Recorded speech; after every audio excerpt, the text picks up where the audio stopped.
Sometimes, randomly out of nowhere, my subconscious is like, how about all these situations that happened again and again? We just put them together into something that can be said, that can be also be put onto Instagram pictures and then be like, yeah, this is a quote. And so also my rational view is like, yeah, maybe just put things into quotes, because otherwise I just don't remember these things and the lessons I learned out of many things I experienced. This doesn't mean that I'm experienced and that I have learned many lessons, but at least for me, this turns out to be true. One of these quotes is this: if organization is not your strength, it will always be your weakness. And this is something that just happened for me again and again and again. And it's nothing that happens overnight. Although it can happen overnight whenever something unexpected happens, something you just didn't expect and that therefore just is kind of, well, unexpected. Something like your microphone breaks down whenever you want to record. And yesterday, for example, my microphone broke down. Now the thing is, if you don't have a system in place to now get out of this situation again, then this little thing is only one little thing, of course. But the thing is that if there's one little thing, and then there's another little thing, and then there's another little thing, and then another little thing, and then the next day you wake up and then you're like, yeah, this little thing, and this, and this, and this. And then someday you wake up and it's like, how do I even start making this mess I created into something good again? And this just happened so often that and it's always these things you don't think about, because you think like, yeah, let's just concentrate on this one single thing in my life. Let's just concentrate on sport. Let's just concentrate on creating videos. Let's just concentrate on studying. Let's just concentrate on working. And it's always not working out if you concentrate only on one thing. It's always all the things. It's always not essentially all the things, but it's all the things that are important. And if you leave out the things, if you are like, yeah, let's just do it tomorrow, let's just do it the next week, let's just have this broken microphone here for the next 3 months, because maybe we just buy a new microphone eventually, but we just have to research the best microphone on the planet right now, and therefore I just don't have a microphone for the next 3 months. This is something that just happens again and again, I guess. There are these things you just don't expect, and if you don't, there are two different things. The first one is that if you don't put effort into controlling these things, into holding them on a very small scale, these problems that are just there, then they become bigger, and eventually it will be. So there is a metaphor just appeared in my head, just a thing I remembered. So there is this kind of motivational speaker, also psychology professor. Actually, he's a clinical psychologist. So his name is Jordan Peterson, and he described it like this. So there's a very little dragon in a house, and you just ignore the dragon for once, and then the dragon grows bigger and bigger and bigger, and you just ignore him until the dragon is your house. And then it grows out of the house and it breaks the house, and the dragon is there with the house, with the roof on top of it, and you just ignored it, and then your house is gone. So this is not exactly how it went, but at least the things I remembered, I just stated. So what I want to conclude is this, or it's not really what I want to conclude, but I want to draw a conclusion later on. So there just have been so many examples where on the one side, for example, that's something, of course, like a personal story, because everything you experience is kind of personal, but I am a very, I would say, chaotic person on the one side. That is like also kind of creative, I would say. Like random things just appear in my head, and then I just cannot sleep for nights because I just have these ideas and I want to put them into practice, and then I just cannot stop thinking about them, even though I know it would probably be better thinking about them. There's just sometimes there's this chain of lucky events.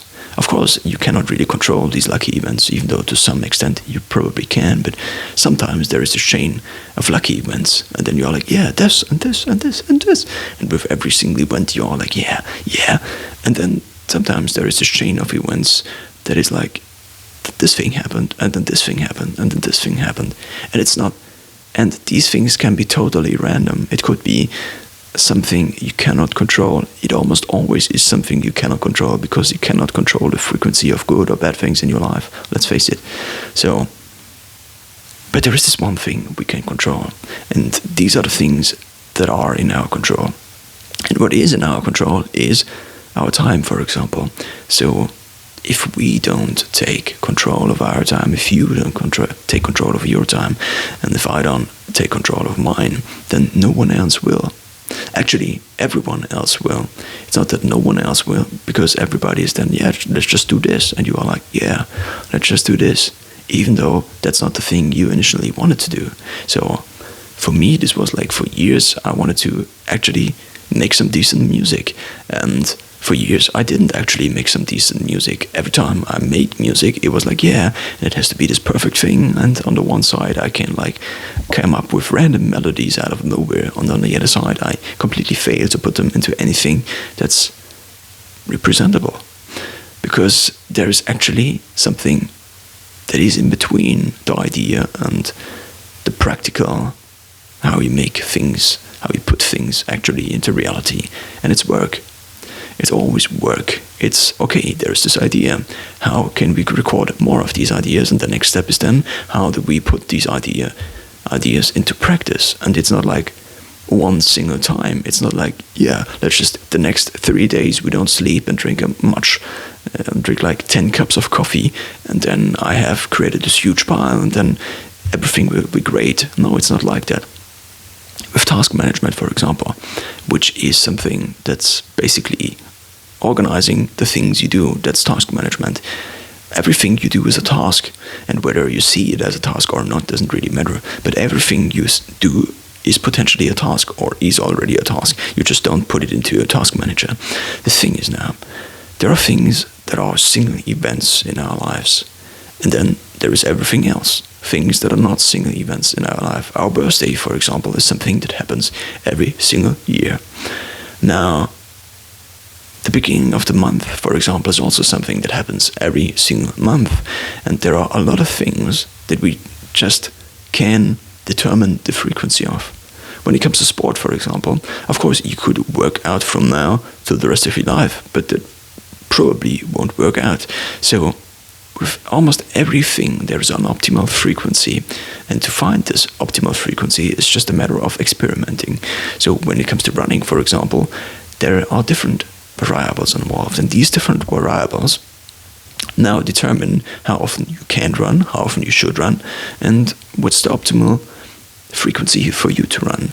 If you already are a footballer, or somebody who plays soccer, let's just say like this, then running is just an addition, and it shouldn't, like, if you now run every single day, it will probably diminish the effects of your normal training when it comes to soccer.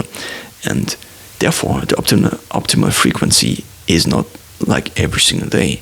I mean, that's a pretty practical example, but what I found to be true is that many of these things, and this is only when I began working like with a task manager on a very frequent basis, that I realized almost all of the things I do are things that are just periodic things that I have to repeat again and again and again, because otherwise I won't be able to do them anymore.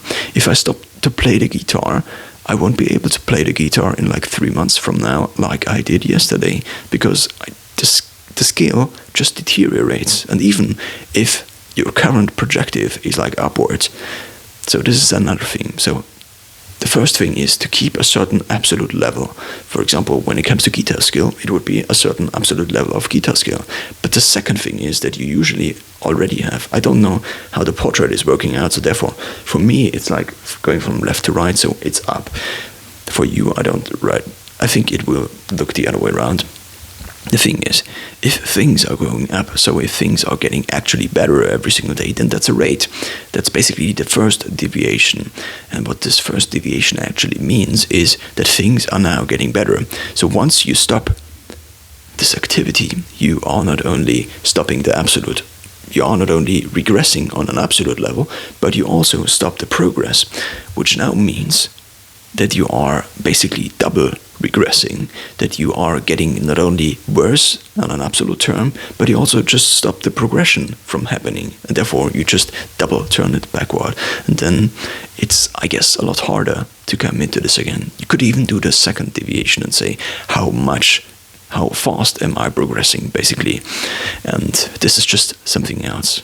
But now, when it comes to doing things, almost all the things, I realized this, and this actually I realized something quite recently, that it's either something you do for once, but very often it isn't. For example, recording these videos. It's something I thought, yeah, I record these videos, and then I do 3 days in a row, and I just record all of them, and of course, yeah, maybe, but if I then pause for a week, I kind of lose my ability to speak English, and I also lose my ability to speak in a certain voice, and I also lose my ability to have this set up handy in my head, and therefore it's just something that takes minutes. And I also lose my ability to even speak properly, to just pronounce words. This is something that happens again and again and again. Whenever you stop to speak, the more you speak, the better you get at speaking, and the less you speak, the worse you get at speaking. It's that simple. And so now, what helped me with turning from a chaot into what I am today, I don't want to say the best organized person ever. Of course I'm not, and I'm not even close to this. I'm still a chaot, but at least somebody who tries to be less chaotic, or at least someone that tries to put this creative side, to put this chaotic side into channels, basically channeling this creativity into something, and that actually something good turns out. And often this means that you are just basically your own bad boss, that you just say, yeah, that's pretty shitty, but you actually want to make music, then you got to publish this thing also, because otherwise you are thinking about this all the time. And it's just decision architecture, essentially. And whenever the chaos turns up, there is also this urge that comes, just this panic monster, like another blogger, Tim Urban, explained it. And whenever the panic monster comes up, and many experience this probably before exams or before tests or before something important at work, that you are just, yeah, but I have to do this thing now because otherwise bad things will happen. And yeah, bad things will happen. But the thing is, what I realized is being able to control this panic monster that comes up in you, and it's just, yeah, let's just drink 3 cups of coffee and work the night through because that's the only way. That's not the way. That's not the way at all, because it's not systemic. It's not something you can do again. We can return to Immanuel Kant, which coined the phrase, or which coined the, I don't know the exact phrase right now. It's the categorical imperative. I don't know if this translates literally to English, but I will explain it. It basically means if everyone did only things that could be done on a larger scale also, then the world kind of would be better. So only do the things that also could be done on a frequent basis or by other people. And this is so true. If you go to bed late one night, then it's not the one night that's the thing that's destroying you. I'm talking clickbait, which is kind of sad, but that's not the thing. The thing is that the next night you will be less likely to go to bed because the previous night you were like, yeah. So it's destroying your decision architecture. With every single thing you don't do as planned, you are basically saying to yourself, screw the plan. And therefore, it's not like you are just more creative, or you just are, this doesn't mean that you have to say no to every single opportunity, but it just means that if you do things not as planned, then this robs you of the ability to plan your life. Because if you are not the one who acts your thoughts basically into existence, then no one will. And therefore you cannot plan things. And if you cannot plan things, I mean, what can you do? So to go full circle on this, turning from something chaotic into something that's somewhat organized is just something that requires work. It just requires actually looking at things, trying to improve them, and then looking at them again, and then trying to improve them again. And that's the final conclusion, I would say.